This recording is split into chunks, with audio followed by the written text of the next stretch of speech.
The opening of I Couldn't Tell, a novel by Pip Penman. Chapter 1, Scarlet.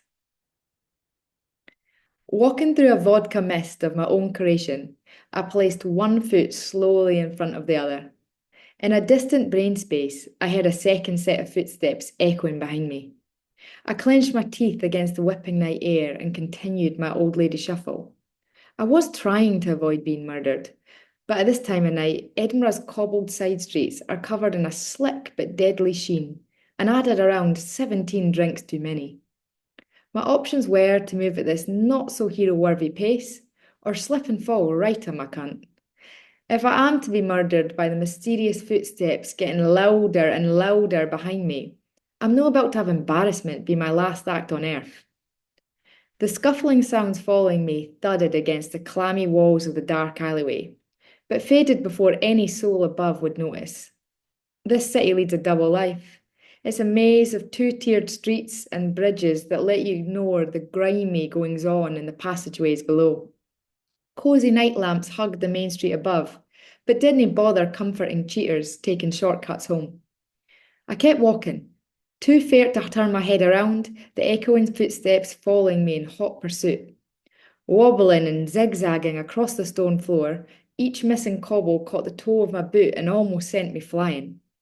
At least if I do fall on my jeer and get strangled to death by my chaser, it will not hurt because I'm utterly fucked. Stumble, slip, patter, patter, patter, a cacophony of 3 a.m. murder. Suddenly, I heard a demented shriek, and I braved a glance over my shoulder. The sharp movement caused my vision to explode into a whirling grey blur.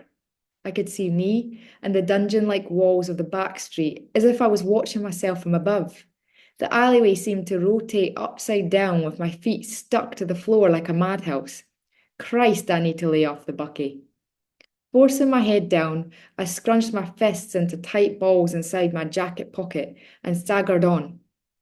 Then there was another scream behind me and my nerves packed in so I could finally break into a run.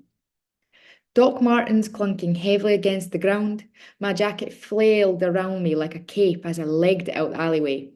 The screeching behind me was getting louder and louder, but I was closing in on the theme park lights of Tesco Express on the main street ahead. I stepped off the curb and slop. Thick, gloopy liquid from the drain flooded into my boots and ran up my tights. A mixture of freezing rainwater and dog and human piss soaked into my skin. Edinburgh's backstreet drains have been in the business of collecting the gruesome since the bloody plague.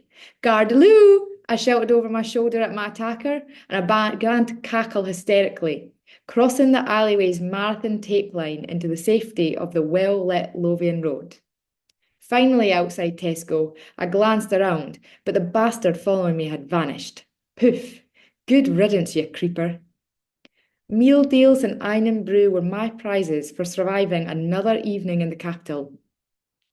Inside the shop, a harsh white light leapt onto me and made me feel like I was an insect in a specimen jar. I blinked heavily to steady myself. There were a few other bug-eyed shoppers out at this hour, but my mind was focused on the kaleidoscope of brightly packaged biscuits. Mr. K's lemon slices, coffee cake, Victoria sponge, strawberry tarts, and cherry bakewells, to name a few of my options. But what to pick? A large man dressed like he was ready to join the secret services was tailing me around the shop. What was with everyone being up my arse tonight? I did a few laps of the aisles, running my hands along the cardboard boxes of cakes, squishy packets of sweets, and ice-cold juice bottles in the fridge. My brain couldn't decide what would be the most satisfying. The MI6 operative tailing me cleared his throat loudly, and I reluctantly floated to the self-checkout. In fairness, I had been contemplating the best way to shove lemon slices down my pants. At the scanner, I squinted at my double, staring back at me at the CCTV screen mounted above. The metallic lens surveyed me with that creepy Orwell meets 21st century smirk. Then, the doppelganger in the monitor stepped outside the screen and flung its arms around my shoulder. I've been following you since the Cowgate, you daft bastard. Didn't you hear me yelling? Chapter 2. Kirsty. One foot in front of the other, I pounded the ground on a deserted Princess Street. My calves turned from jagged rock into warm, spinning clay. When I run, I feel the concrete slab that lives on my chest shake and break into pieces. It reminds me that it's possible to filter out the low-level panic that pollutes most of my breaths. Today, I was fueled by about 4 hours of sleep. Once I finally got Scarlett home, she crash landed face down on her bed and proceeded to breathe vodka fumes on me all night. At 6 a.m., I slept out of the bed in the cramped room we had to share and pulled on shorts and my running shoes. It was still pitch dark, and I cursed Scarlett as I fumbled around trying to find more clothes.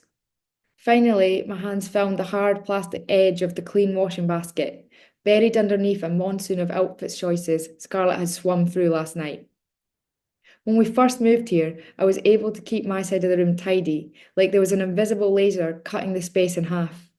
Now, waves of scarce chaos crashed onto every surface and most of Flat F's floor.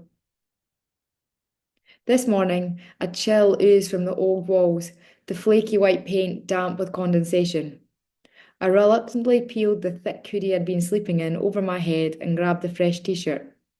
Before heading out, I replaced one of the tenant's cans on Scarlett's bedside table with a large glass of water. Finding a spot between crispy clumps of old chewing gum, stone cold mugs of unfinished tea, towers of books, and hair ties sprouting fuzzy hair tubers,